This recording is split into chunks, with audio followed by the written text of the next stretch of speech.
राष्ट्रीय जन लोक शक्ति पार्टी के इस वक्त नेशनल स्पोक्स पर्सन हमारे साथ हैं।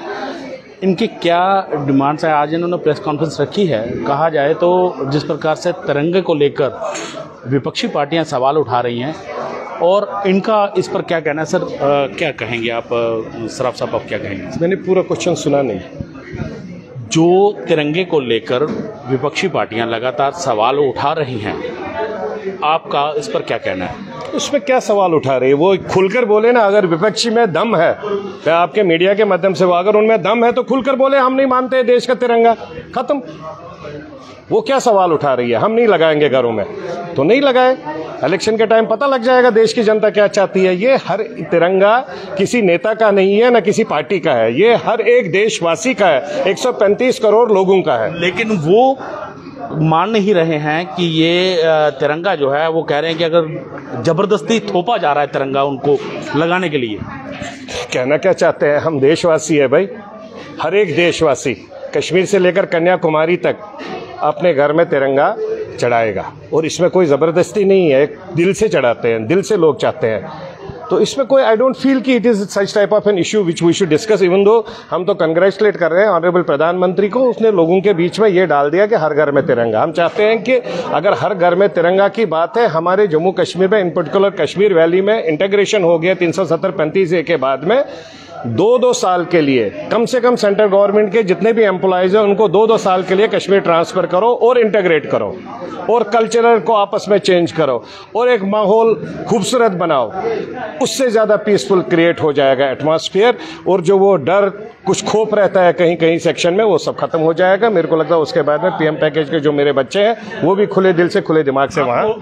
आपको लगता नहीं है जिस तरह से 1992 की बात करें, उससे पहले कोई भी तिरंगा लेकर जाता था तो वहाँ पर फायरिंग हो जाती थी, दुकानें बंद हो जाती थी, एक माहौल जो है वहाँ पर इस प्रकार से बनाया गया था कि वहाँ पर तिरंगा नहीं लहराया जा सकता। लेकिन अब तस्वीर बदल रही है। सर, तस्वीर हर वक्त बदली हुई थी। आम कश्मीरी वो बेचारा इस सियासत में घुसना नहीं चाहता है, वो अपने घर बार में अपने परिवार के साथ खुशी से रहना चाहता है। गन कल्चर स्टार्ट किया डॉक्टर फारूक साहब ने, गन कल्चर स्टार्ट किया राजीव फारूक अकार्ड से, गन कल्चर कश्मीर में हो गया। कौन सा कश्मीर का बच्चा पत्थर या गन लेकर या पिस्टल लेकर पैदा हुआ था? It is just creation of Rajiv Farooq accord. Action तो उनके अगेंस्ट लेनी चाहिए, उनको शर्म आनी चाहिए। जो वो आज इस चीज़ों पर उंगली उठाते हैं, ये सब ड्रामा वो किया है। 370-35 से भी हर कश्मीरी के दिमाग में डाल दिया, अगर गया कुएं का मेंढक बना दिया कश्मीरी को, अगर बाहर गया तो आपको कोई भी प्रॉब्लम करेगा। कभी कश्मीरी को उन्होंने, Jammu Kashmir and particular Kashmir valley के लोगों को बाहर नहीं निकाला कि ये देश हमारा है, इस देश में हम सब साथ में रहते हैं, यहाँ हिंदू भी सेफ है, मुस्लिम भी है, सिख भी, ऐसा हर एक का हक है, चाहे वो हिंदू है, मुस्लिम है, सिख है, ईसाई है। तो ये सब चीज़ जो खोप बना के रखा है वो सब पॉलिटिकल लीडर्स का। आप देखिए 370-35 के बाद जितने पॉलिटिकल लीडर्स को उन्होंने बंद रखा था, आपने कभी देखा कश्मीर में कुछ हुआ? उनके घर वाले बाहर नहीं निकले कि भाई हमारे पतियों को, हमारे भाई को, हमारे किसी को छोड़ दो। वो उनकी क्रेडिबिलिटी है। तो इसलिए आई डोंट फील कि आम जम्मू कश्मीर में क्या पूरे देश में किसी भी आदमी को इसमें कोई आपत्ति नहीं है। अगर आपत्ति है तो ये पॉलिटिकल लीडर अपनी जबरदस्ती स्पेस क्रिएट करना चाहते हैं, अपने आप को दिखाना चाहते हैं, उसको इसको अपोज करके, क्योंकि आप कोई पूछ नहीं रहा है। तो इसलिए आई डोंट फील कि it is N that type of issue which is being opposed by any individual in this country out of 135 million people. और क्या मुद्दे हैं? आज आपने प्रेस कॉन्फ्रेंस की है और क्या मुद्दे रखे आपने? हमने एलजी साहब से और सीएस साहब से रिक्वेस्ट की है। एक तो डेली वेजर्स का मुद्दा है, बहुत टाइम से आप मीडिया के माध्यम से आप सब आई जिस तरीके से उनके मुद्दों को उठाते हैं, उनके ऊपर ऑन ह्यूमैनिटेरियन ग्राउंड से उसको वर्कआउट किया जाए और उनके ऊपर काम किया जाए, क्योंकि बहुत टाइम हो गया, 18-20 साल से वो बेचारे काम कर रहे हैं।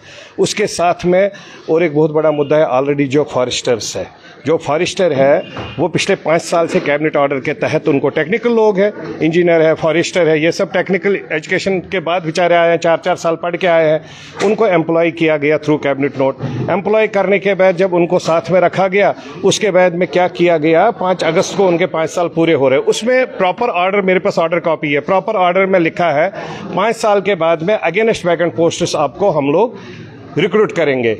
अब वैकेंट पोस्ट निकले हैं, बट अनफॉर्चुनेटली बीच में और कुछ सिस्टम निकाला गया, उसमें निकाला गया एडवर्टीजमेंट निकालेंगे नए फॉरेस्टरों के। अरे जब आपके पास ऑलरेडी 250-300 लोग हैं जो पिछले 5 साल से एक्सपीरियंस्ड लॉट है, आप उनको प्रेफरेंस दीजिए, उनको साथ में रखिए।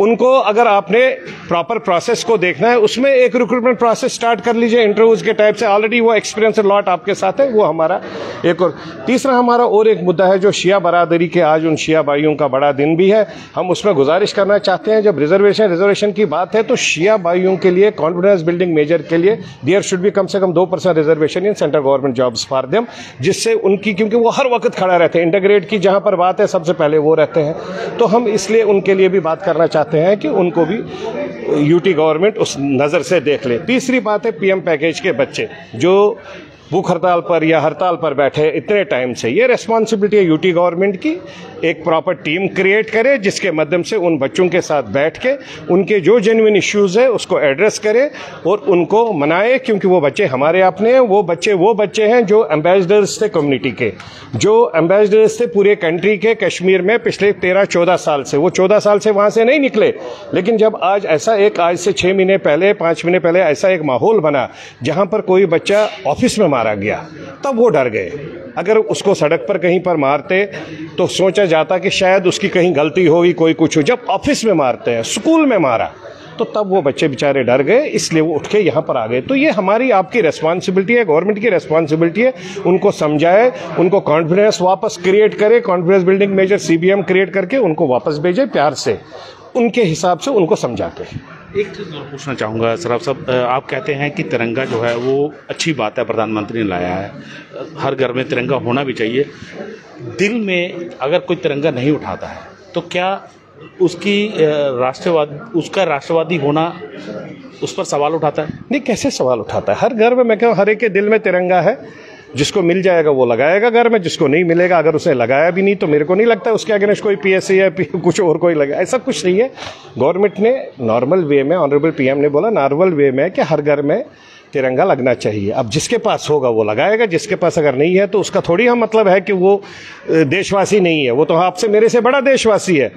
कोशिश हर एक करेगा कि उसके पास तिरंगा मिले, वो घर में। अगर नहीं है किसी के पास, I don't feel it is an that type of thing जिसको वो फिर प्रधानमंत्री के ऊपर चढ़ा देंगे। तो आपने सुना राष्ट्रीय लोक जनशक्ति पार्टी के जो नेशनल स्पोक्स पर्सन है, उनका कहना है कि तिरंगा दिल में अगर किसी के है तो वो एक बड़ी बात है, लेकिन इन्होंने उसके साथ साथ और भी कई मुद्दे जो है वो सामने रखे हैं और कहा है कि जो प्रधानमंत्री पैकेज के तहत घाटी में जिस प्रकार से उनके ऊपर लगातार उनको टारगेट किया जा रहा था, उसको लेकर प्रधानमंत्री पैकेज और खास करके उनके बारे में सरकार को सोचना चाहिए। रविंद्र कुमार श्रीवास्तव, पंजाब केसरी, जम्मू।